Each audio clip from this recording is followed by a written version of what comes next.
start a YouTube video. I also have like a monitor right up on my camera that I should be able to see myself in, but I can't see myself in except for when I'm wearing my glasses.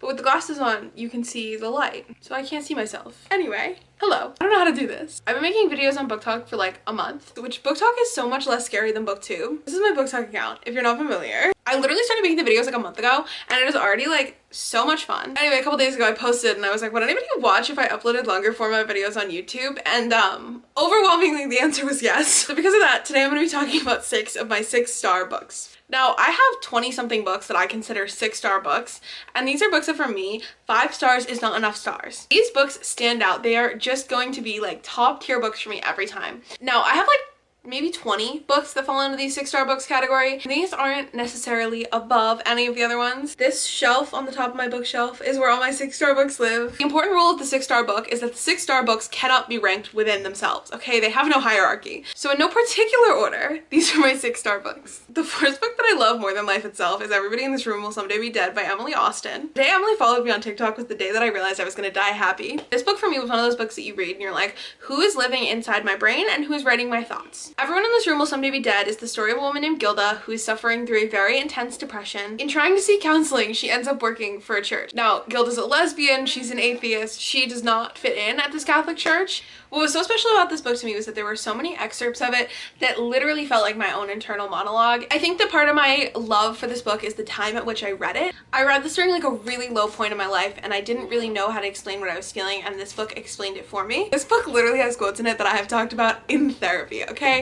I love this book so much. Literally, here is the photo of me crying like a little bitch the first time I read this book. I sat down and read this whole book in one sitting. My next 6-star book is In the Dream House by Carmen Maria Machado. It is a very well-loved book. In the Dream House is a book about identity. It is a memoir about an abusive marriage. The dream house, though, acts as a metaphor for the marriage through the entire book as it deteriorates. And the thing that made this book stand out for me as a book that I was like, oh my god, I am obsessed, is that there are 2 chapters in the book titled The Dream House as Deja Vu. All of the chapter titles are The Dream House as something, and a lot of them are one-page chapters. I love my copy of this book because I have little annotations on it from every single time I've read it. I think I've read it 4 times, and every single time I've written different things in different pens. And I think it's cool to look back and see how my understanding of the book has changed as I've gotten older. But like I was saying, The Dream House's Deja Vu are 2 separate chapters. The first chapter is about how happy and perfect her relationship is, and then at the end of the book she calls back to it in another chapter called The Dream House's Deja Vu, and it's a chapter about where her marriage is now and how miserable and abusive and manipulative it has become. Something about that to me, like, really, I was like, this is just, I'm obsessed. Carmen Maria Machado wrote Her Body and Other Parties, which is another phenomenal book that I'm literally obsessed with. All of Carmen Maria Machado's other books, as far as I know, are fiction, and I'm not usually a fan of memoirs. The only memoirs I get into sometimes are like celebrity memoirs, but this book is so insanely good. I think that everybody should read this book at least once.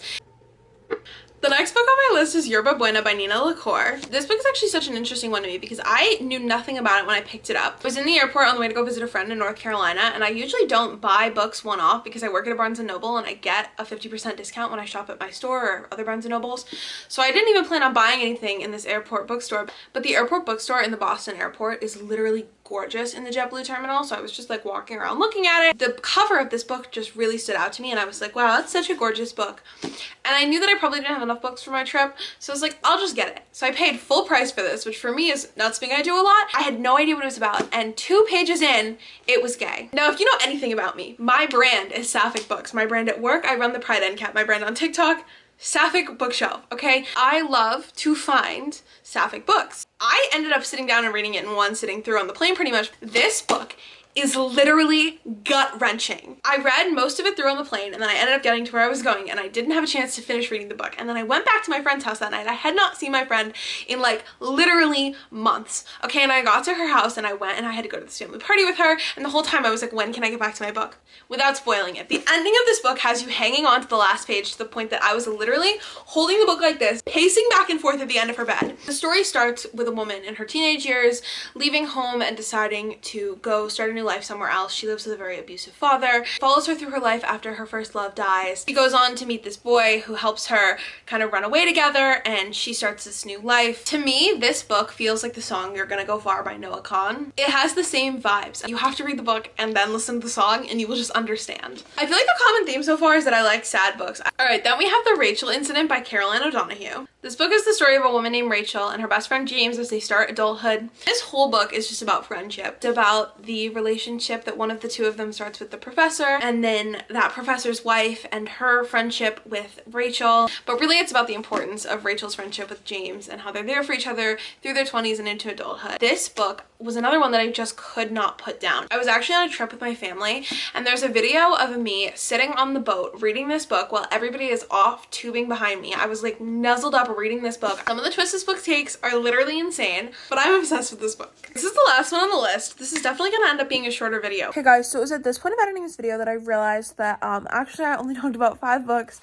and that was why the video felt really short. I was debating what the 6th book I wanted to talk about was, and I guess I forgot to pick one. There's actually only 5 books.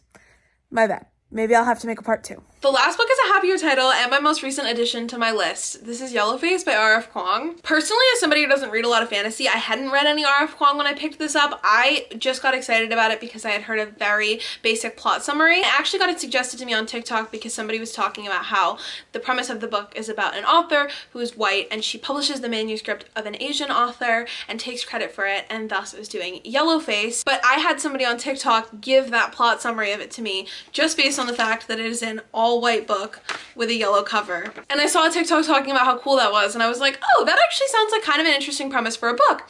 So I ended up picking it up on my way out of work one day, and I went to babysit that night, and I started reading it. And like 2 chapters in, you start to see this relationship between a white author and this Asian author who has been so much more successful in her career since they went to college together. Right off the bat, the Asian author dies and leaves her manuscript in the house with this white author. So right off the bat, you know that she's going to do something. You know that everything that June, the main character, is doing is wrong, and you know she's an unreliable narrator, and you know that as the reader, you're almost being manipulated into thinking what she wants you to think and being on her side. But there's times that R.F. Kuang is so effective in how she's writing this main character that you're literally like, wait, why is everybody against her? And then you're like, oh my god, she is the fucking worst. She is the worst person ever, and everything she does is worse than the last thing she did. Literally steals this woman's manuscript after she dies. And that's only within the first couple chapters. And every single thing she does, you love to hate her. I don't even really like fantasy that much, but as soon as I finished this book, I went back and read all 4 of R.F. Kuang's backlist titles, and I loved them. I'm officially an R.F. Kuang stan after this book.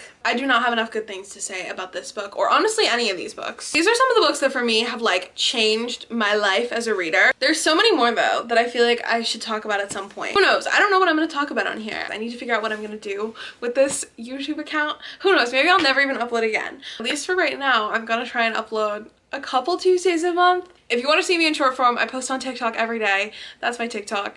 I also update on books that I'm currently loving on my Instagram stories and on my Goodreads. If you want to check out any of those, I will leave them all in the description box down below. And yeah, that is all for today's video.